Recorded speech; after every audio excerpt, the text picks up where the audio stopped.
مهمترین اشتغالی که دولت امروز ما تونسته ایجاد کنه در کشور در معاونت حقوقی ریاست جمهوری است که تعداد بسیار زیادی در واقع آدم حقوقدان استخدام کردن که اینا صبح تا شب شکایت کنن از یک گروهی و بخش دوم اشتغال زاییشون برای قوه قضاییه بوده. انقدر قاضی مجبور شدن اضافه کنن که چپ و راست همینجوری دارید میرید. الان من با آقای بسپاش 2 نفری تو هواپیما می اومدیم، رسیدیم توی فرودگاه شهید هاشمی نژاد، تلفنش رو روشن کرد، بعد یه اس براش اومده بود که شکایت کرده آقای روحانی باید بری دادگاه. به من گفتش که شکایت من، گفتم که نگران نباش، منم همین الان وکیلم به من گفتش که روز 27 دی زمان دادگاه بعدی مونه.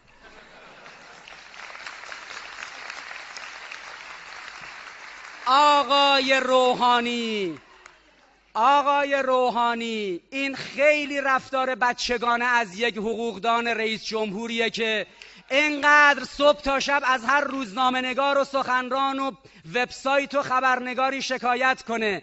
این نشان دهنده اینه که آدم 1000 تا دشمن داشته باشه ولی یه مشاور مثل حسام الدین آشنا نداشته باشه که چنین نونی تو کاسش بذاره. همینجا خدمت جناب آقای روحانی عرض کنم، مبتنی بر حقوق شهروندی که جناب عالی تصویب کردی، چون شما 47 تا فحش به ما دادی، توهین کردی، قرار شده کل جریان دلواپسان که این مدت 3 سال گذشته ازشون شکایت کردی همه با هم از جناب عالی به خاطر این 47 تا توهین و فحشی که دادی شکایت کنند. حضرت آیت الله آملی لاریجانی تا الان مجبور بود شکایت‌های جناب عالی رو تحویل بگیره، گلوی ما رو قوه قضاییه فشار بده. ما مجبور بودیم هر روز بریم دادگاه. اما بعد از اینکه جناب عالی فرمودید بیشناسنامه، حالا رئیس جمهور حقوقدان بیا ثابت کن که ما بیشناسنامه هستیم یا نه. شما وقتی به ما گفتی که اینها بیسوادن، بیا تو دادگاه ببینیم کجای قانون اساسی به یک روحانی مجتهد حقوقدان اجازه داده به رعیت خودش بگه بی سواد.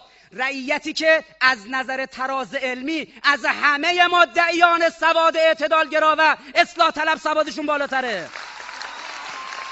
آقای روحانی اگر محکمه عدالتی در این حکومت باشه، جناب عالی میای در مقابل شکایت دلواپسان که دلواپس روزی بودن که ظریف بره توی کمیسیون امنیت ملی مجلس بگه اشتباه کردم، ما چون اون روز زودتر از جناب عالی و وزیر خارجه امروز رو دیدیم، به ما 47 تا نسبت ناروا دادی.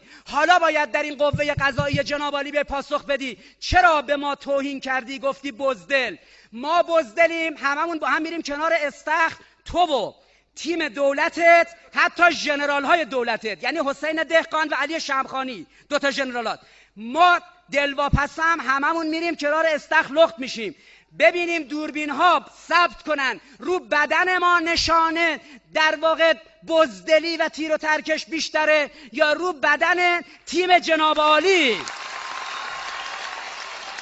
جناب عالی که مثلا ناسلامتی رئیس ستاد جنگودی، من دلواپس بزدلم، من عباسی، رسایی بزدله، مرداد بسپاش بزدله، علیرضا زاکانی که هنوز دستش بابت اون تیر و ترکش ها دچار مشکل بزدله. کدوم یکی از کل این بچه هایی که شما دیدید همه رو انگ زدید بزدلن؟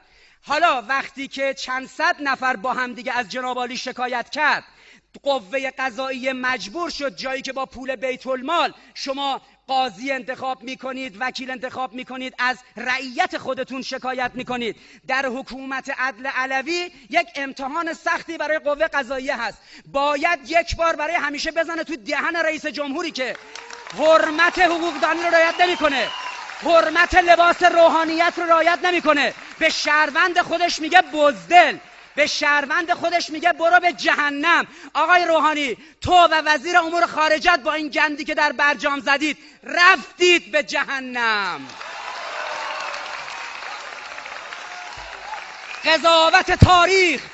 قضاوت تاریخ در مورد حسن روحانی و ظریف و علی لاریجانی و کسانی که برجام رو در سفره این ملت گذاشتن.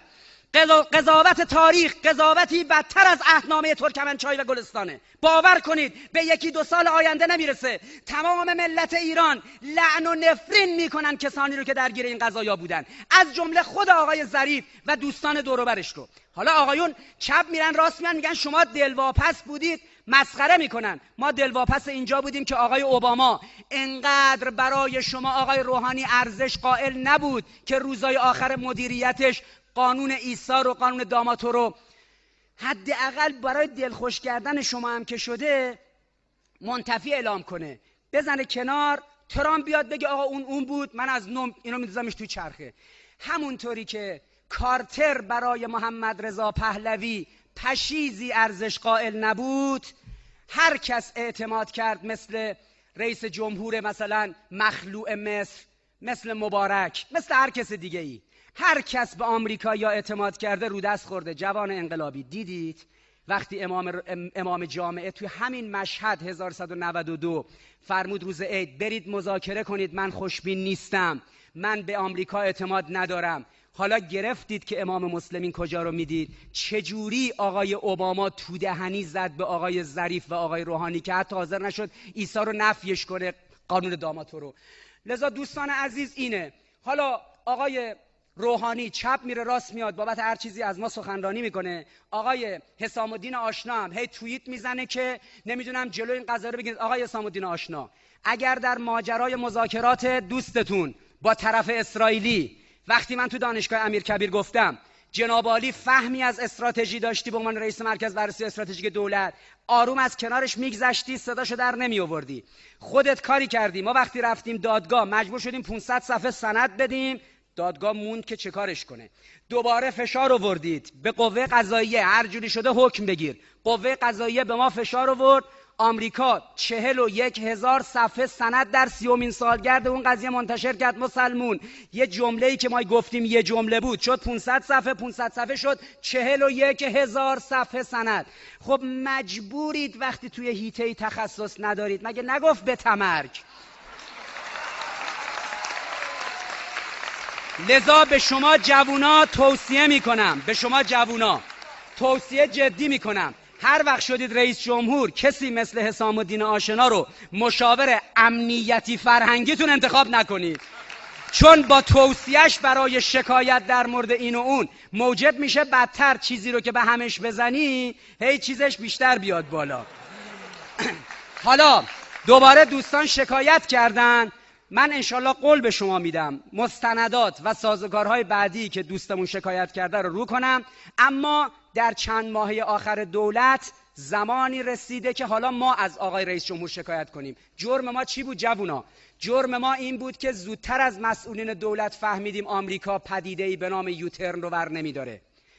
من دانشگاه به دانشگاه بیش از 150 تا 200 تا دانشگاه رفتم تو 3 سال گذشته، زدم تو سرم گفتم جوونا، مردم، مسئولین، آمریکا تا قانون یوترن رو ور نداره ما در مسئله مذاکره با آمریکایی‌ها در قضیه هسته‌ای به نتیجه نمیرسیم. این چرخه دلار اگه برداشته نشه هیچ بانکی نمیتونه با ما کار کنه. آمریکا باید در این موارد این تعهد رو بده. آمریکا تعهد نداد.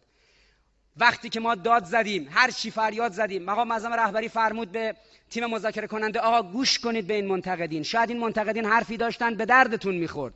گوش نکردن، نتیجه طبیعیش چی شد؟ شد اینی که امروز دیدید. آقایون امروز سرشون رو نمیتونن بگیرن بالا. جوان نگاه کن خیانتی که در مملکت شد، این خیانت بود. خب نگاه کنید تیم مذاکره کننده ما، وزیر خارجه و وزیر خارجه 6 کشور خونخوار که آمده بودن حق هسته‌ای ما رو از ما سلب کنن. این یک.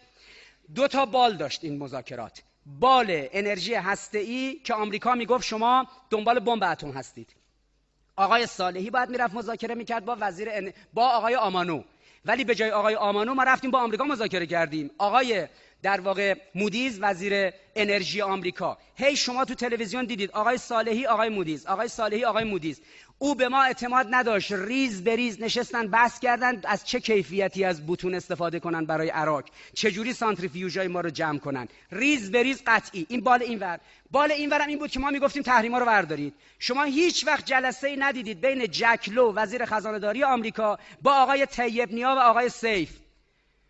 مذاکره زمانی خائنانه نبود، مذاکره زمانی منطقی بود، مذاکره زمانی منافع ملی 80 میلیون ایرانی رو تضمین میکرد آقای روحانی، که همونطوری که صالحی که میرفت تو مجلس قسم جلاله میخورد نشست پیش دست مودیز هست و نیست هسته‌ای رو به اونا داد، باید آقای طیب نیا و آقای سیف میرفتن مینشستن با جکلو. اگر زیر بار نمیرفت جکلو که قانون عیسی و داماتو رو حذف نکنه، مقوله یوترن یا دور برگردون حذف نکنه، آقای سیف و آقای طیب نیا و آقای صالحی میگفتن نپذیر در قضیه هسته‌ای. اینا نظراتشون جنبندی میشد میدادن به ظریف، ظریف روی میز تصمیم میگرفت امضا کنه یا نکنه.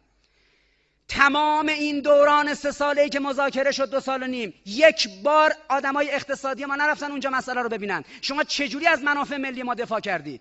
بابت زدن این حرفا هر روز ما رو میکشید دادگاه، بابت این حرفا ما دلواپس بودیم، بابت اینکه میدیدیم تیم غلطه. بعد از اینکه تمام شد آقای سیف اردیبهشت امسال بلند شد رفت توی شورای روابط خارجه آمریکا کنار دست ریچارد هاست نشست، گفت آقا به خدا هیچ اتفاقی نیفتاده. معاون وزیر خزانه داری و معاون وزیر امور خارجه آمریکا اومدن توی CNN گفتن مردم آمریکا ما قولی به ایرانیان نداده بودیم برای برداشتن چرخه دلار یعنی یوتر.